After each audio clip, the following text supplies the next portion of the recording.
Le jardin, c'est voulu à la base comme un champ. On avait vraiment envie de travailler sur l'idée du champ de graminées. Et notre idée par rapport à la synesthésie, c'est de pouvoir allier le mouvement, donc le mouvement du visiteur qui traverse le jardin, et ensuite de pouvoir lui proposer les sons que les graminées produisent. Le parcours se fait dans le jardin, on avance, on voit les graminées, on découvre ce champ avec des graminées différentes et ensuite on rentre sous une coque qui est comme le soulèvement de la terre et qui est traitée de façon acoustique pour qu'en fait on puisse entendre nous, le travail qu'on a fait de captation directe et de création sonore, synthétique. Et en fait, tout ça, on l'entend sous cette coque et ensuite on ressort. Et ce qui nous intéressait, c'est que le fait d'avoir entendu les sons, d'avoir premièrement vu le jardin, quand on ressort, en fait, on a une vision complètement différente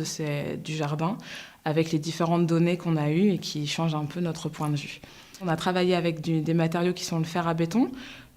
pour l'idée un peu de récupération, des choses que tout le monde peut avoir sous la main, et le liège qui est